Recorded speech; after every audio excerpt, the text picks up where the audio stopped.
सागर एक बहुत गरीब और भोला भाला लड़का था जो एक अमीर व्यापारी अमीचंद के यहाँ काम करता था। अमीचंद का काम था मछलियों को नदी तालाब से पकड़वाना और उन्हें बाजार में बिकवाना। उसके यहाँ कई नौकर काम करते थे। आज सागर तालाब में मछली पकड़ने गया था। जब मछली पकड़ी जा रही थी तभी एक मछली उसके जाल में फंसी जो बहुत चमकीले रंगों वाली और सुंदर थी। उसने ऐसी मछली आज तक नहीं देखी थी। जैसे ही वह मछली जाल में फंसी तो वह बोली, मुझे जाल से बाहर निकाल दो और मुझे तुम नदी में पहुंचा दो। सागर तो मछली को बोलते हुए देखकर दंग रह गया। हैं? क्या तुम कोई जादूगरनी हो? मैंने तो आज तक ऐसी कोई मछली नहीं देखी जो बोलती हो। हाँ, मैं जादुई मछली हूँ। मैं एक मायावी तांत्रिक के जादू से मछली बनी हुई हूँ। मैं जल परियों की रानी हूँ। मुझे इस तालाब में मछली बनाकर कैद किया है। अगर मुझे तुम नदी में पहुंचा दोगे तो उसका जादू टूट जाएगा, लेकिन मुझे एक निश्चित समय तक मछली बनकर रहना होगा। तुम मुझे अपने साथ ले चलो, वहां मुझे अपने साथ रखना। मैं जब कहूँ तो मुझे नदी में या समुद्र में छोड़ देना।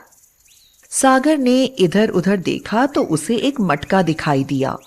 उसने घड़े में पानी भरा और उस मछली को उस पानी में डाल दिया। वह मजे से पानी में तैरने लगी। सागर ने कहा, तुम इस मटके में आराम करो, तब तक मैं अपना काम पूरा कर लेता हूँ। उसके बाद मैं तुम्हें अपने साथ ले चलूंगा। उसने मटके को झाड़ी में छिपा दिया। उसे डर था कि कोई उस मछली को अगर देख लेगा तो उससे छीन लेगा और बाजार में बड़ी कीमत पर बेच देगा, क्योंकि यह मछली तो अद्भुत थी और आज तक उसने ऐसी मछली नहीं देखी थी। वह मछली पकड़ने का काम करने लगा। दोपहर तक उसका काम पूरा हो गया।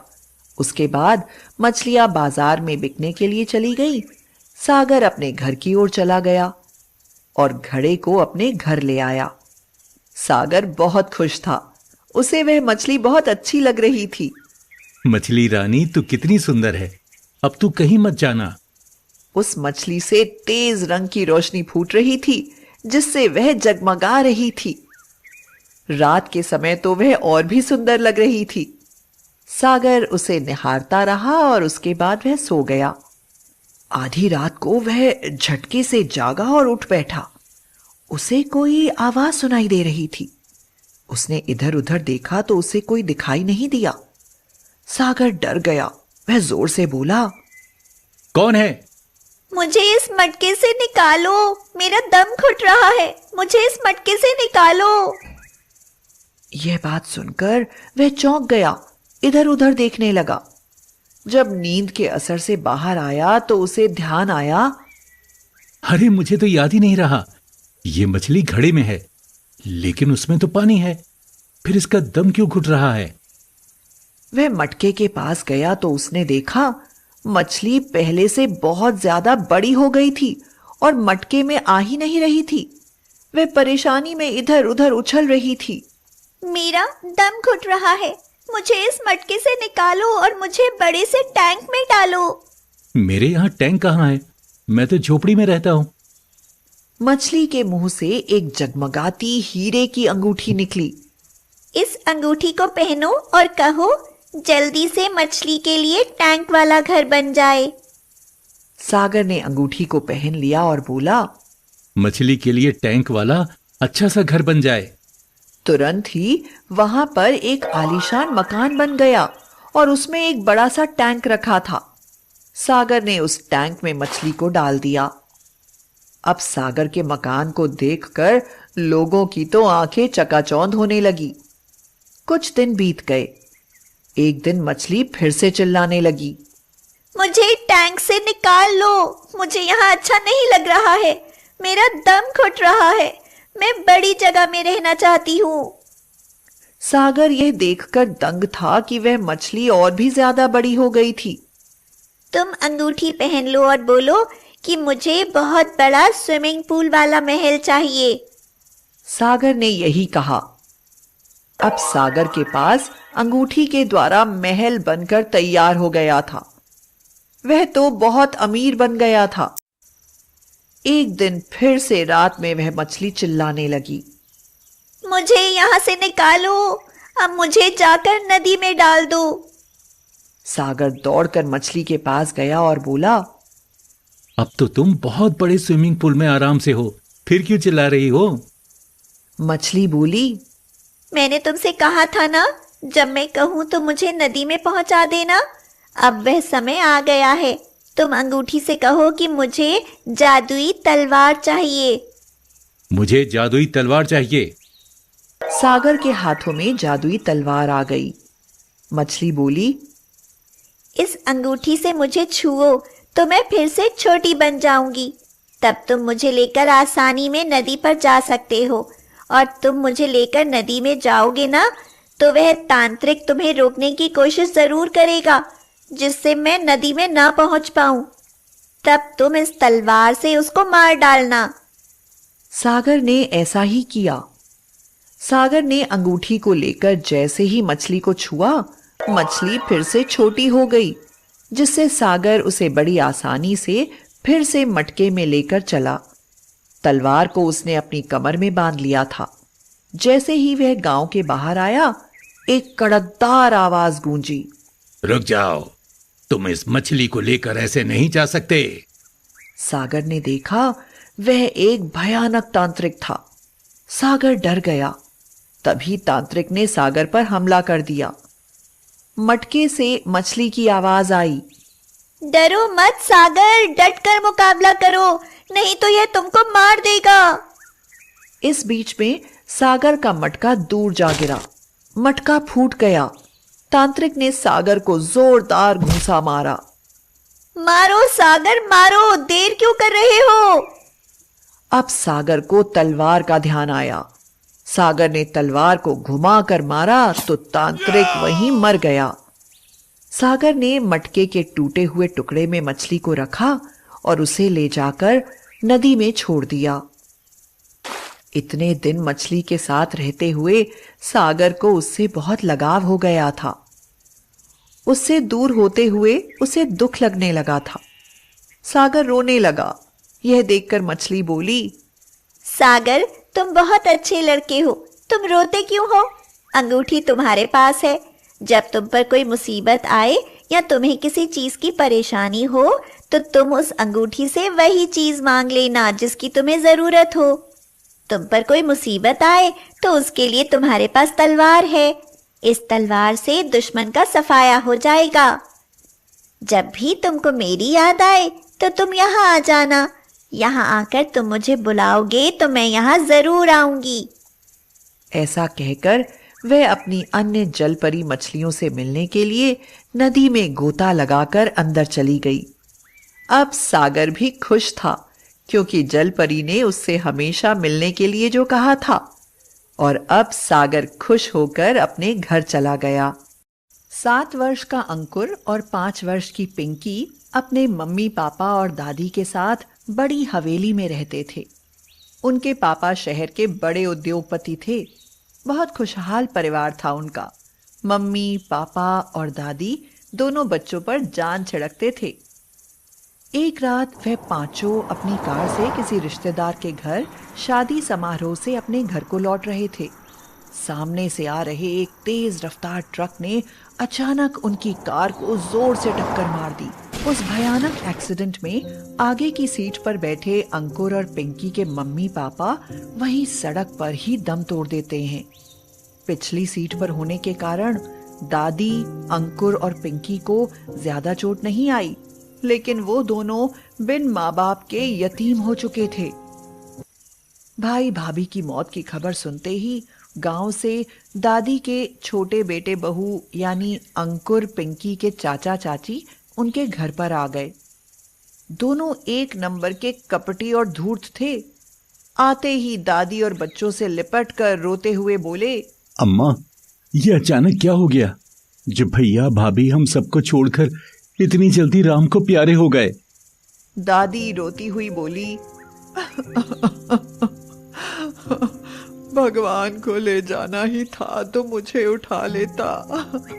इन दोनों मासूम बच्चों के सिर से माँ बाप का साया छीनने की क्या जरूरत थी। इस पर चाचा चाची मगरमच्छ के आंसू बहाते हुए बोले, अम्मा ऐसे मत बोलो, अभी हम दोनों आपके छोटे बेटे बहू जिंदा हैं। हमारे तो भगवान ने कोई औलाद नहीं दी, तो अब हम इन दोनों बच्चों को ही अपनी औलाद की तरह लाड़ प्यार से पालेंगे और आपकी भी पूरी सेवा करेंगे। चाची बोली, अम्मा साथ ही साथ भाई साहब का पूरा कारोबार और हवेली भी हम दोनों मिलकर संभाल लेंगे। आप जरा भी चिंता मत करना, आखिर मुसीबत में अपने ही तो अपनों के काम आते हैं ना। कहकर दोनों ने उनके घर में अपना अड्डा जमा लिया। दादी उन दोनों के स्वभाव को कुछ कुछ समझती थी, इसीलिए तो उनके साथ नहीं रहती थी। लेकिन अब उनके पास भी कोई चारा नहीं था, क्योंकि उनके सिर्फ 2 ही बेटे थे, जिनमें से एक बेटा बहू तो खत्म हो गए थे। अब जो भी था उन दोनों का ही सहारा था। दोनों पति पत्नी ने आते ही हवेली के सबसे अच्छे कमरे में अपना डेरा जमा लिया और घर के नौकरों पर धौंस जमाकर उनके जो दिल में आता वो व्यंजन बनवा बनवा कर खाने लगे।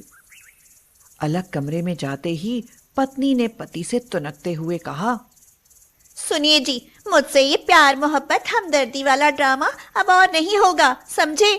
जल्द से जल्द बुढ़िया से मस्का पॉलिश करके सारी प्रॉपर्टी हथिया लो तो पीछा छूटे इन जंजालों से। हाँ। चाचा बोला, अरे भाग्यवान, आहिस्ता बोलो, यहाँ दीवारों के भी कान होते हैं। थोड़े दिन अपनी एक्टिंग जारी रहने दो, समझी। फिर दोनों कपटी पति पत्नी नई नई योजनाएं बनाने लगे सारी प्रॉपर्टी हथियाने के लिए। और एक दिन कंपनी के कागजात पर अंगूठा लगाने को कहकर दादी के छोटे बेटे ने सारी प्रॉपर्टी अपने और अपनी पत्नी के नाम पर करवा के सब कुछ हड़प लिया। प्रॉपर्टी हाथ में आते ही पति पत्नी ने अपने असली रंग दिखाने शुरू कर दिए।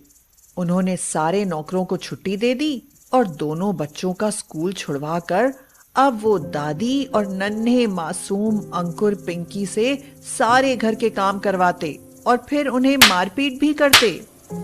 दादी उनसे कहती, देखो, तुम दोनों जो भी बुरा करना चाहते हो मेरे साथ करो। गलती मैंने की है तुम दोनों आस्तीन के सांपों पर भरोसा करके। इसकी सजा इन दोनों नन्हे मासूमों को तो मत दो। इस पर चाची ने पलटकर दादी को जोरदार थप्पड़ जड़ दिया और बोली, बुढ़िया, इन सपोलों की बड़ी हिमायती बनती है, कभी इतनी हिमायत हमारे साथ भी दिखाई होती। इस पर बिगड़ते हुए चाचा बोला, अरे नहीं नहीं, अम्मा का तो बस एक ही बेटा था, इन सपोलों का बाप। हमारी अहमियत तो कभी इनकी नजर में थी ही नहीं। चाची तुनक कर बोली, हाँ, इसीलिए अपनी करनी का किया भुगतेंगे अब ये तीनों। हाँ, चल बुढ़िया, जल्दी जल्दी हाथ चला, वरना खाने भी नहीं दूंगी तीनों को। हाँ। इस तरह हर रोज उन तीनों को छलते रहे दोनों पति पत्नी। बच्चे अपने माँ बाप को याद करके और अम्मा अपने बड़े बेटे बहू को याद कर चुप चुप के रोया करते। कई महीने इसी तरह चलता रहा और एक दिन दादी के हाथ पैर में कोढ़ निकल आया तो उनके बेटे बहू ने दादी को तहखाने में बंद कर दिया और भूखी प्यासी मरने को छोड़ दिया और बच्चों से सारा काम करवाने लगे।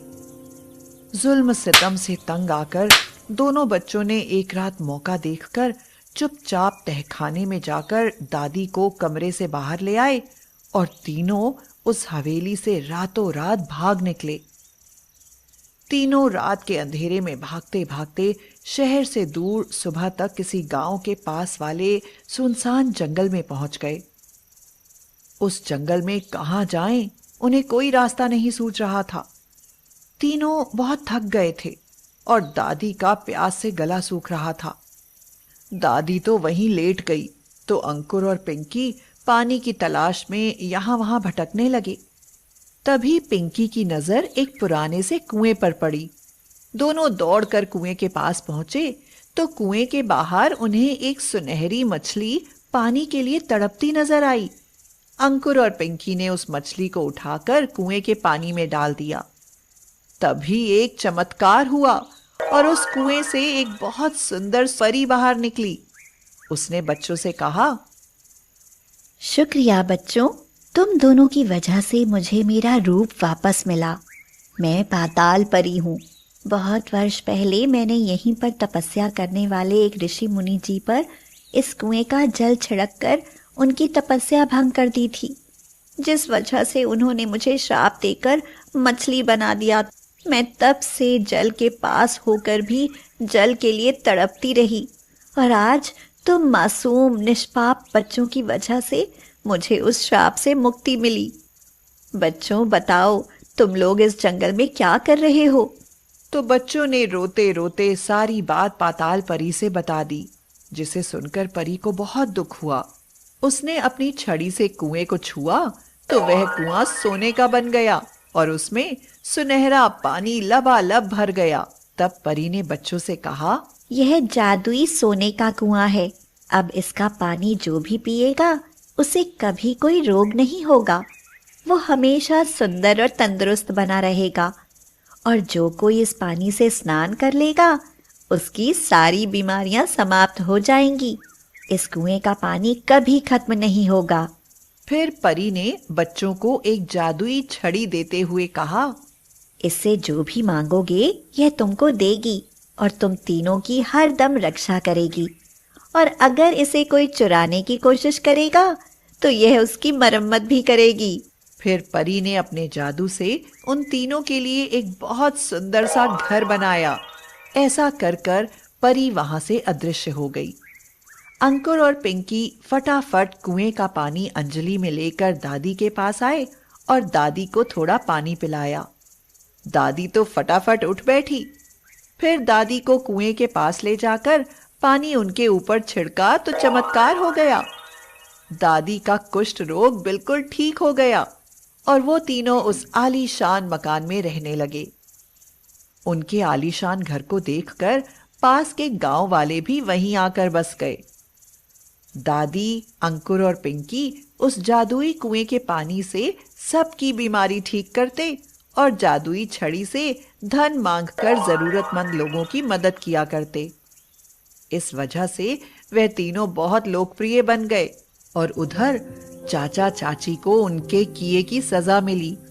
उन दोनों को कोढ़ कुष्ठ रोग हो गया और उस जादुई सोने के कुएं की महिमा सुनकर वो दोनों भी वहां ठीक होने आए। लेकिन जादुई छड़ी उन्हें देखते ही उन दोनों पर इतना बरसी कि चाचा चाची की हड्डी पसली एक हो गई। उन दोनों ने दादी, अंकुर और पिंकी से माफी मांगी तो उन्होंने माफ करके पानी उनके ऊपर छिड़का और वो स्वस्थ हो गए। उसके बाद चाचा चाची ने सारी प्रॉपर्टी अंकुर और पिंकी के नाम कर दी और सच्चे मन से उन दोनों को अपने बच्चे मानने लगे। अब उनका परिवार फिर से पूरा और खुशहाल बन गया था। एक गांव में सूरज अपनी मां के साथ रहता है। सूरज के पिता की मृत्यु बहुत पहले ही हो गई थी। उसके घर का सारा खर्च उसकी मां लता दूसरों के घरों में काम करके चलाती है। अब तो उसकी मां दिन प्रतिदिन बीमार रहने लगी। माँ, आप काम करना बंद कर दो, आप इतना बीमार रहती हैं। बेटा, अगर मैं काम पर नहीं जाऊंगी तो घर का खर्च कैसे चलेगा? हम भूखे मर जाएंगे। माँ, मैं कुछ काम कर लूंगा या तो कहीं मजदूरी कर लूंगा।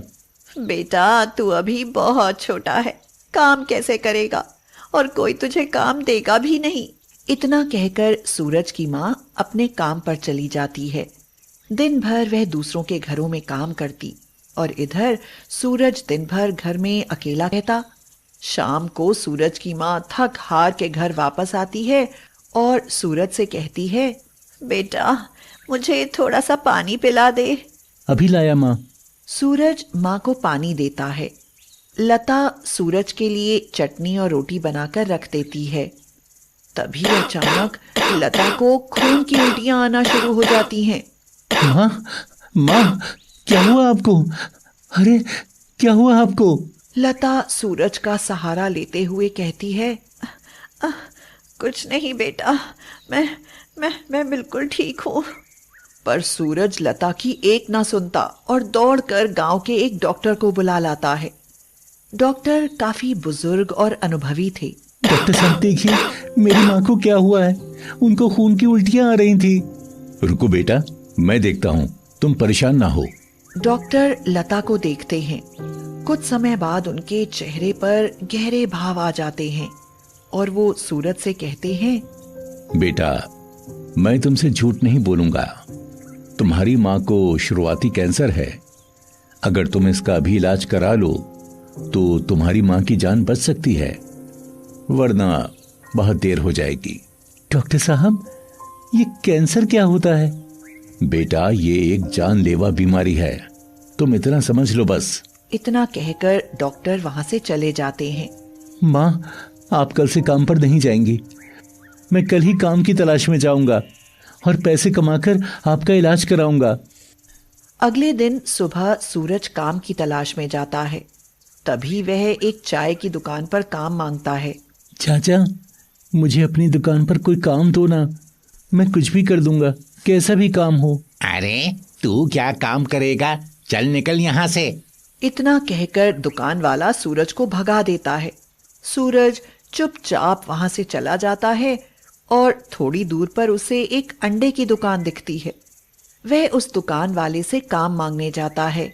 चाचा, मुझे अपनी दुकान में कोई काम दे दो, मेरी माँ बहुत बीमार है। ठीक है बेटा, तुम बहुत छोटे हो, इसलिए मैं तुमको कोई बड़ा काम नहीं दूंगा। तुम सिर्फ मेरे मुर्गी फार्म से मुझे अंडे लाकर दे दिया करो, बस तुमको यही करना है। ठीक है चाचा, और शुक्रिया मुझे ये काम देने के लिए। चलो बेटा, मैं तुम्हें अपना मुर्गी फार्म दिखाता हूँ। तभी दुकान वाला सूरज को अपने मुर्गी फार्म लेकर जाता है और कहता है, देखो, ये है मेरा मुर्गी फार्म, तुमको यहाँ से अंडे उठाकर मेरी दुकान में देना होंगे। ठीक है चाचा। इतने में एक मुर्गी जोर जोर से चिल्लाने लगती है। इसे क्या हुआ? ये तो जख्मी है, अब ये मेरे कोई काम की नहीं रही है। सूरज, तुम एक काम करो, ये मुर्गी पास वाली कसाई की दुकान पर जाकर बेच दो। चाचा, ये मुर्गी आप मुझे दे दो ना। तुम क्या करोगे इस मुर्गी का? चाचा, आप मुझे बस ये मुर्गी दे दो ना। ठीक है, ये मुर्गी तुम ले लो। सुरेश खुशी खुशी मुर्गी को लेकर अपने घर चला जाता है। माँ, ये देखो, मुझे एक मुर्गी फार्म में काम मिल गया है और दुकान वाले चाचा ने ये मुर्गी भी मुझे दे दी है।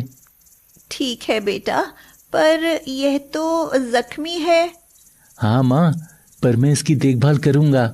सूरज दिन भर काम करता और रात में मुर्गी और अपनी माँ की देखभाल करता। ऐसे ही कुछ दिन बीत गए और मुर्गी बिल्कुल ठीक हो गई, पर लता की तबीयत दिन ब दिन बिगड़ती चली जा रही थी।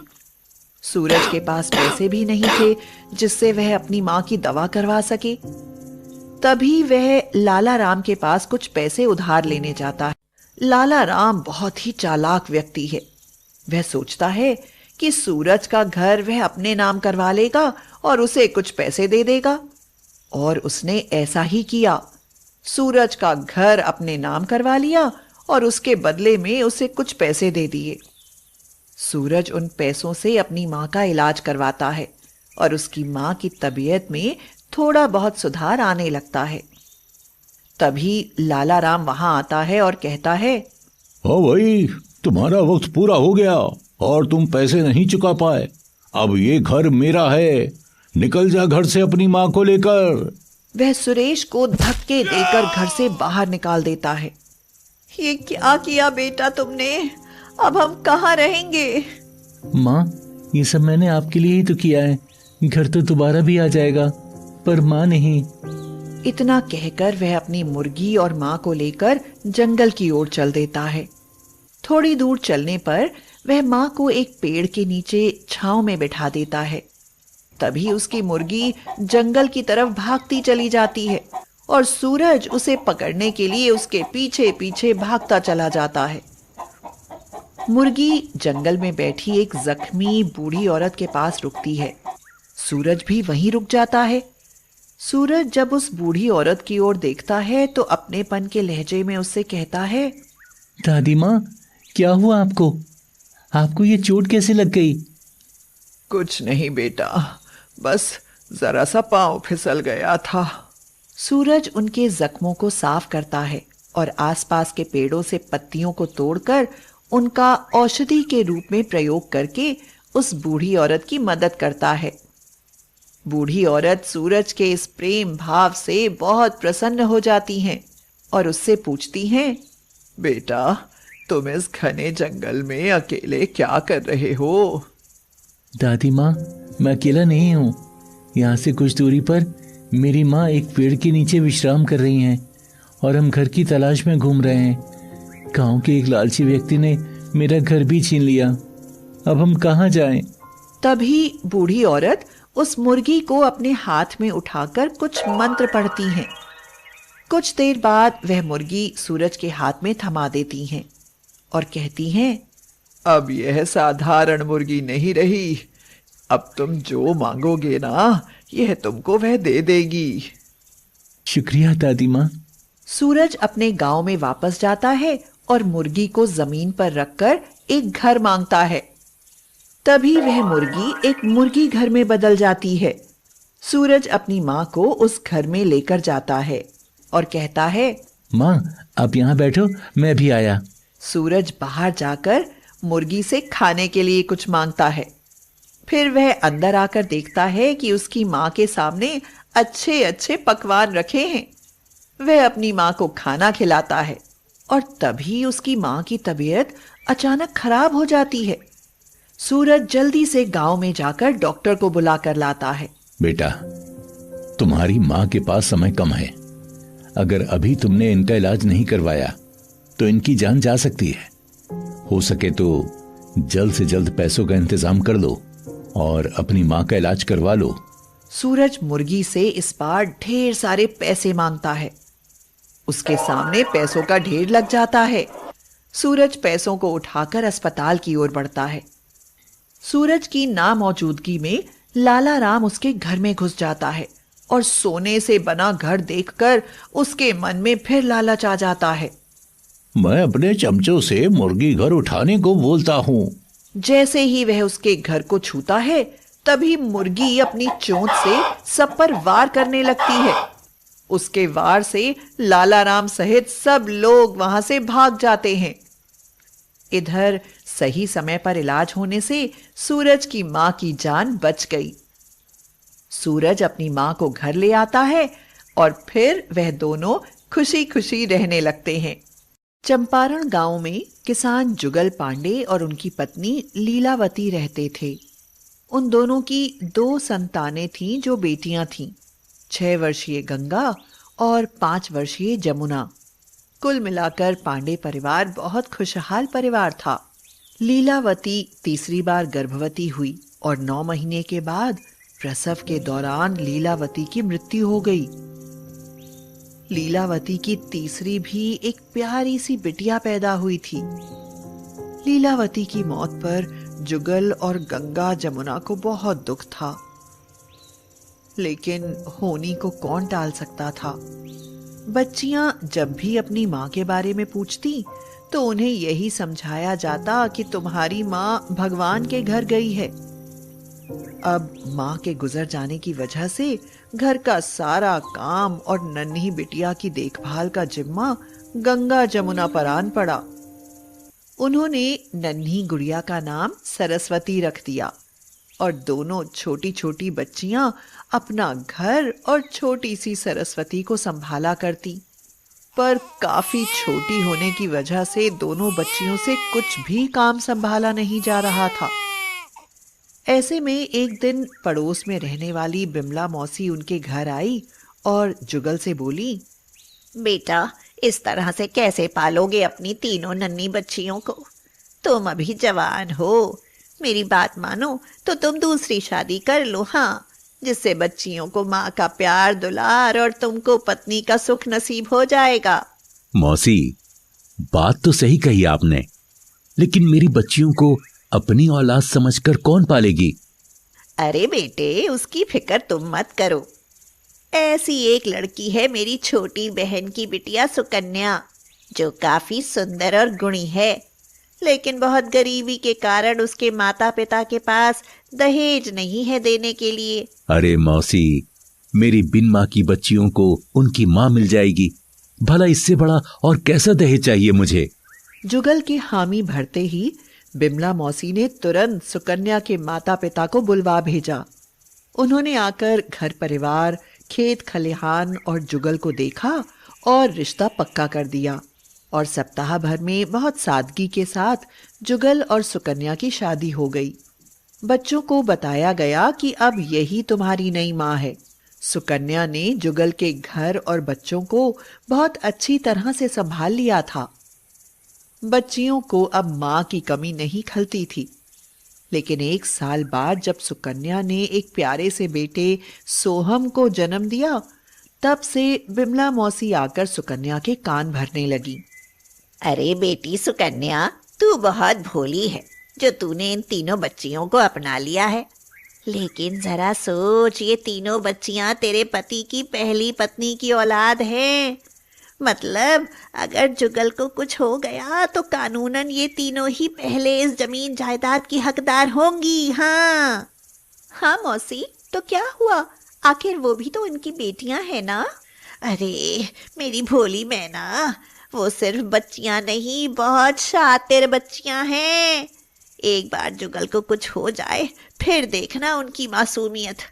अरे मुफ्त में अपनी परवरिश और घर का सारा काम तुझसे करवा रही हैं, और बड़ी होकर सबसे पहले तुझे और तेरे बेटे नन्हे सोहम को ही घर से धक्के देकर निकाल डालेंगी, देख लेना। हाँ। ओह, ऐसा तो मैंने कभी सोचा ही नहीं था। लेकिन अगर ऐसा था तो मेरी शादी आपने इस घर में क्यों कराई? अब मुझे क्या पता था कि तुम निरी गाय हो जो बिल्कुल नाक की सीध पर ही चलती रहोगी। मौसी, अब क्या होगा? होगा कुछ नहीं, बस तुम इन तीनों पर ऐसे ऐसे जुल्म करो कि ये तीनों तंग आकर घर से भाग जाएं और कभी लौटकर वापस ना आए। हाँ। ओह, अच्छा मौसी, ठीक है, ऐसा ही करूंगी। उसके बाद सुकन्या ने तीनों बच्चियों पर तरह तरह के जुल्म करने शुरू कर दिए। जुगल जब तक घर पर होते तब तक वह शांत रहती। फिर जुगल के जाते ही सुकन्या गंगा और जमुना से घर के काम करवाती, उन्हें बात बात पर गालियां देती और मारपीट करती। दोपहर में उन्हें खाना भी नहीं देती। छोटी सरस्वती को तो दूध भी नहीं देती, और जब वह रोती तो उसे भी मारती रहती और बात बात पर घर से निकल जाने को कहती। बच्चियों को इतना डराया गया था कि वो अपने पिता से भी कुछ नहीं बता पाती थी। ऐसे में एक दिन बिमला मौसी के पास जाकर बच्चियों ने रोते रोते सब बताया तो धूर्त मौसी बोली, ओह प्यारी बच्चियां, ये तो बहुत ही बुरा हुआ तुम्हारे साथ। तुम तीनों ऐसा करो, तुम ना अपनी असली माँ के घर चली जाओ, वहां तुमको कोई कुछ नहीं कहेगा। इस पर बच्चियां बोली, हमें माँ के घर का पता नहीं मालूम। ओह प्यारी बच्चियों, तुम्हारी माँ भगवान के घर रहती है, और भगवान का घर इस गांव से बहुत दूर सीधे चले जाने पर एक जंगल में है। तुम ऐसा करो, रात के समय चुपचाप घर से निकल जाओ, वरना वो सौतेली माँ तुम्हें जाने नहीं देगी। बच्चियों ने उस मौसी की बात मानी और आधी रात के समय तीनों घर का दरवाजा खोलकर चुपके से बाहर निकल आई, और तीनों चलती चलती सुबह तक गांव से बहुत दूर एक जंगल में पहुंच गई और वहां जाकर पुकारने लगी, माँ माँ माँ माँ। उन्हें बहुत प्यास और भूख भी लगी थी। उनकी बुरी हालत देख और पुकार सुनकर वन देवी उनकी माँ के रूप में प्रकट हुई। बच्चियों को स्वादिष्ट भोजन खिलाया और उनसे सारी बात पूछी और उन्हें समझाया, देखो प्यारे बच्चों, इस तरह से अपने घर से बिन बताए नहीं भागना चाहिए। मैं तो तुम्हारे साथ वापस नहीं आ सकती, लेकिन मैं हमेशा तुम्हारे आसपास रहूंगी। पर तुम अपने पिताजी को छोड़ आए हो, यह बहुत गलत बात है। वो तुमसे बहुत प्यार करते हैं ना, इसलिए ऐसा दोबारा कभी मत करना। फिर वन देवी ने एक जादुई आईना गंगा के हाथ में देते हुए कहा, मेरी बच्चियों, ये जादुई आईना तुम्हारी हर समस्या का समाधान करेगा। बस तुम इसे अपने घर की दीवार पर टांग देना। बाकी जब भी तुम्हें अपनी इस माँ की याद आए तो इस आईने में देख लेना, तुम्हें मैं दिखाई दूंगी। अच्छा, अब तुम अपनी आंखें बंद करो। जब गंगा, जमुना, सरस्वती ने अपनी आंखें बंद करके खोली तो उन तीनों ने अपने आप को चंपारण गांव के अपने मकान के द्वार पर पाया, जहां उनके पापा बेहाल से बैठे उनकी प्रतीक्षा कर रहे थे। जैसे ही तीनों बच्चियों पर उनकी नजर पड़ी, वो दौड़कर उनके पास आए और तीनों को गले से लगाकर बोले, मेरी नन्ही राजकुमारियों, तुम बिन बताए कहाँ चली गई थी? पता है, मैं तुम तीनों को पूरे गांव में ढूंढ कर आया हूँ। दोबारा कभी ऐसा मत करना, समझी? तीनों बच्चियों ने पापा से माफी मांगी और फिर घर के अंदर जाकर गंगा ने वह जादुई आईना मकान की दीवार पर लगा दिया। सुकन्या और बिमला मौसी उन तीनों को देखकर तिलमिला उठी। सुकन्या ने मन में सोचा, आज इनके पिता को काम पर जाने दो, फिर देखती हूँ इन नास बेटियों को। कमबख्त फिर से आ गई मेरी छाती पर मूंग दलने। थोड़ी देर बाद जुगल काम पर चले गए। तब सुकन्या गुस्से से चीखी, तुम लोग जब घर से भाग चुकी थी तो वापस क्यों आ गई? रुको, अब भी तुम्हारी मरम्मत करती हूँ। कहकर जैसे ही सुकन्या ने लकड़ी का डंडा उठाया तो सामने दीवार पर टंगे आईने से दो हाथ बाहर निकले और उन्होंने सोफा पर खेल रहे सुकन्या के बेटे सोहम को उठाया और आईने के अंदर ले गए। यह देख सुकन्या डंडा फेंक कर उस आईने की तरफ दौड़ी और बोली, कौन हो तुम? मेरा बच्चा वापस दो। सोहम, हाय मेरा बच्चा।